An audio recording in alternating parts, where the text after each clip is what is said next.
हरे कृष्णा श्री भक्तगण वृंदावन ब्लॉगर पक्ष থেকে সবাইকে শুভেচ্ছা এবং অভিনন্দন। শ্রী বৃন্দাবন ধাম কি জয়, রাধা রানী কি জয়, গৌর প্রেমানন্দ। তো ভক্তগণ, আজকে 14ই ফেব্রুয়ারি ভালোবাসা দিবস। আমি রাধা শ্যাম সুন্দরকে সকাল সকালে অর্পণ করে দিয়েছি আমার মনে ভালোবাসা। তো আমরা এখন 3টে গাড়ি এখানে দাঁড়িয়ে আছে, দেখছেন টোটো। আমরা এখন বৃন্দাবন ধামে আসি, সনতমুনি আশ্রম, যেটি সনতমুনি আশ্রমের এখানে আমরা দাঁড়িয়ে আছি। আমাদের কাছে মুম্বাই থেকে আগত 15 জন ভক্ত আছে, যাদেরকে নিয়ে ওরা ইসকন মুম্বাই থেকে এসছেন ওনারা, ওই ভক্তগুলো।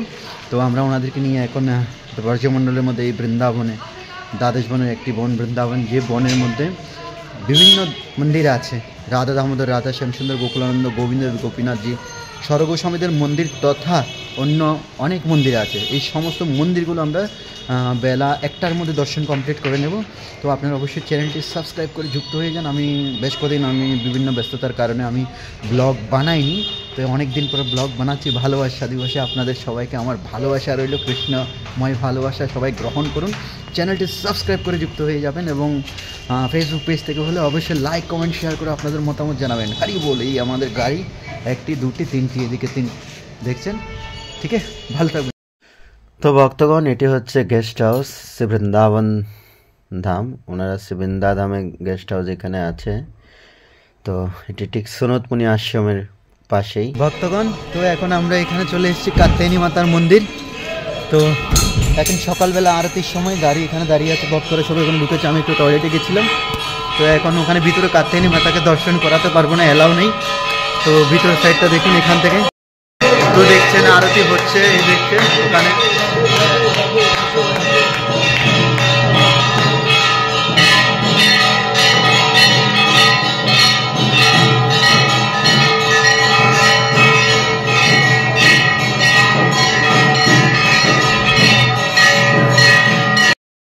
তো ভক্তগণ, দর্শন শেষে ভক্তরা আস্তে আস্তে করে সবাই বেরিয়ে আসছে। এখন টোটোতে বসে পড়বেন সবাই, তারপর আমরা অন্যান্য মন্দিরের উদ্দেশ্যে যাব। তো আমি যেহেতু নিজে ড্রাইভ করছি, নিজে গাইড করছি, সাথে আরও 2 জন ভক্তকে রেখেছি ড্রাইভিংয়ের জন্য। 3টে গাড়ি দরকার ছিল আমাদের। তো যাই হোক, ওনারা আসবেন। এই যে 3টে গাড়ি দাঁড়িয়ে আছে আমাদের লাইনে, টোটো, বাঁ দিকে টোটোগুলো। তারপর আমরা পর্যায়ক্রমে অন্যান্য মন্দিরগুলো দর্শন করতে বেরোবো। তো এরপর আমরা গোপেশ্বর মহাদেবের উদ্দেশ্যে যাব। তো যাই হোক, আমাদের টাইম ম্যানেজমেন্ট করা খুব গুরুত্বপূর্ণ, কেননা আগে পরে যদি আপনারা মন্দিরে যাবেন তাহলে অনেক অসুবিধার শিকার হতে হয়। কেননা কিছু মন্দির আগে বন্ধ হয়, কিছু মন্দির পরে বন্ধ হয়, সেটি বোঝা উচিত। আমরা গোপেশ্বরে যাইনি, আমরা রঙ্গনাথজি মন্দিরে চলে এসেছি, যেটি সোনার তাল গাছ, সোনার খাম্বা, রঙ্গনাথজি, রঙ্গজি, এই সমস্ত নামে বৃন্দাবনে বিখ্যাত। আসলে এটি প্রপার নাম হচ্ছে রঙ্গনাথজি মন্দির, রঙ্গজি মন্দির। এটি কোনো সোনার খাম্বা, সোনার তাল গাছ নয়, এগুলো। कृष्णा प्रभु जी, बोलिए, कुछ बोलना है तो। कहाँ से हो? हम लोग मुंबई से हैं। हाँ, थोड़ा स्पीडली। प्रभु जी के थ्रू द्वारा हमें सब दर्शन हो रहा है। हाँ, लाउडली थैंक यू। अभी है कहाँ पर? रंगनाथ जी मंदिर। रंगनाथ जी मंदिर में। ठीक है, अच्छे लग रहे हैं ना प्रभु जी? हाँ, बहुत बहुत। ठीक है, आप लोगों को कैसे लग रहा है? ठीक लग रहा है। ठीक है, आइए दर्शन कीजिए। सोने के खम्बा, माता लोगों को अगर गहना चाहिए तो यहाँ से कुछ लेके जाना। सोने के खम्बा तो लगा दिया इन लोगों ने। अब ठीक है, चाहिए ले जाओ, चाहिए ले जाना। अरे मैं उनसे बड़े बंदर हूँ। তো অনেক ইউটিউবার আছে যারা এই মন্দিরকে সোনার তালগাছ নামে পরিচয় করিয়েছেন।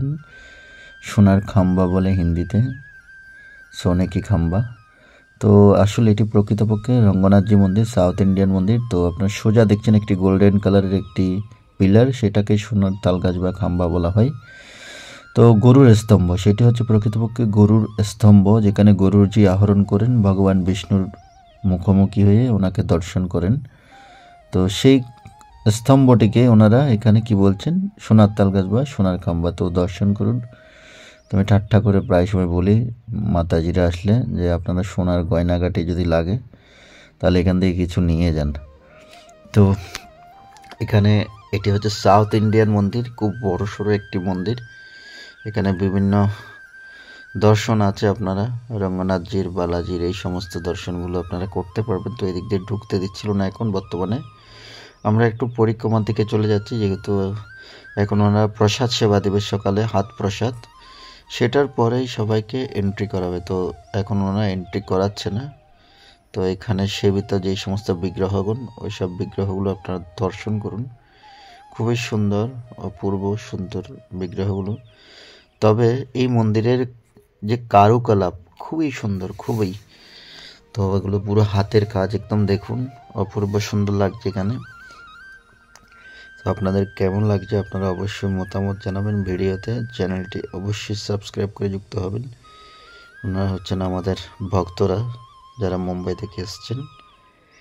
তো অনেক দিন পর আমি ব্লগ বানাচ্ছি আজকে, কেননা বিভিন্ন ব্যস্ততার কারণে বানানো হয় না। তো মন্দিরটি দেখছেন অনেক বড়, দেখছেন খুব সুন্দর।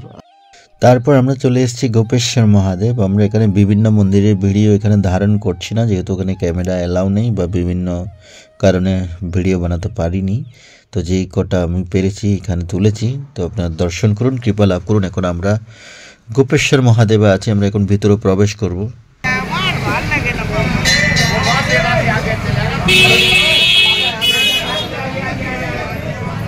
হর হর মহাদেব, জয় শ্রী জয় ভোলে বাবা। তো ভিতরে প্রবেশ করা সম্ভব হচ্ছে না, যেহেতু এখানেও বারণ করে ক্যামেরা ভিডিও বানানোর জন্য। এটি হচ্ছে গোপেশ্বর মহাদেব। ব্রজমণ্ডলে 4টি বিশেষ মহাদেব আছে। বৃন্দাবনে গোপেশ্বর, মথুরাই ভূতেশ্বর, গোবর্ধনে চাকলেশ্বর এবং কাম্যবনে কামেশ্বর। তো দর্শন করুন, কৃপা লাভ করুন এবং চ্যানেলটি সাবস্ক্রাইব করে যুক্ত হয়ে যাবেন। তারপরে আমরা যাব বংশীবটে। এই শিবটি হচ্ছে ব্রজনাভের প্রতিষ্ঠিত শিব, আপনারা দর্শন করতে পারছেন। একটু করে আমি বাইরে থেকে দর্শন করাচ্ছি। তারপর আমরা বংশীবটে এসছি, মহারাসস্থলী। এখানেই শিব গোপেশ্বর মহাদেব রূপে প্রকট হয়েছিলেন এই স্থানে। আর এই সেই বৃক্ষ, যেটি 5000 বছর পূর্বের বৃক্ষ, এই বৃক্ষের নিচেই বসে ভগবান কৃষ্ণ বাঁশি বাজাতেন এবং সমস্ত গোপ গোপী, সমস্ত সখা সখী সবাই কৃষ্ণকেন্দ্রিক হতেন, কৃষ্ণের উন্মুক্ত হয়ে ছুটে আসতেন।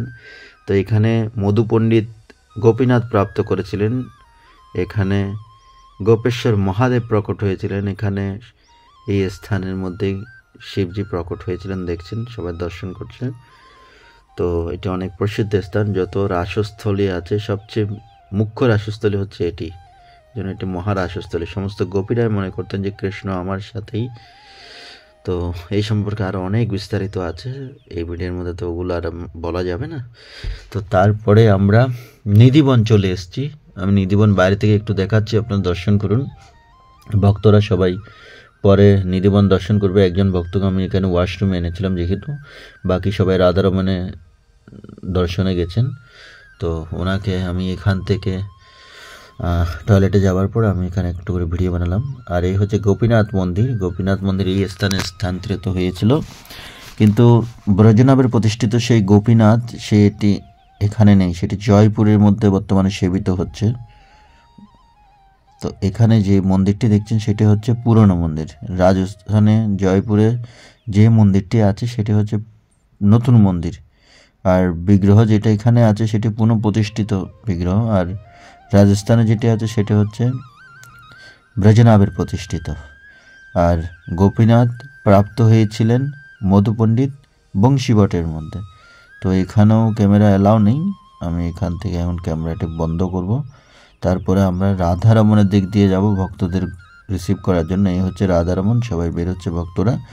সোজাসুজি আপনারা নিধিবন যেতে পারবেন। আর হাতের বাঁ দিক দিয়ে গোকুলানন্দ মন্দির। আমরা এখন গোকুলানন্দ মন্দিরে এসেছি। এখানে একটা বাঙালি টিমও এসছে, অনেক ভিড় দেখা যাচ্ছে, সবাই আগে ঢুকে পড়ুক।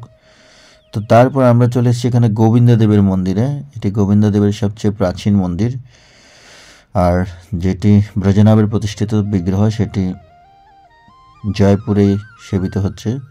আর ওখানে নতুন মন্দির আছে, এখানের পুরনো মন্দির। তো দর্শন করুন, কৃপা লাভ করুন। সবাই নিজস্ব মতামত জানাবেন কেমন লাগছে ভিডিওটি। তো আজকের ভিডিওটি এখানেই সমাপ্ত হতে যাচ্ছে। হরে কৃষ্ণ কৃষ্ণ কৃষ্ণ হরে হরে, হরে রাম রাম রাম হরে হরে।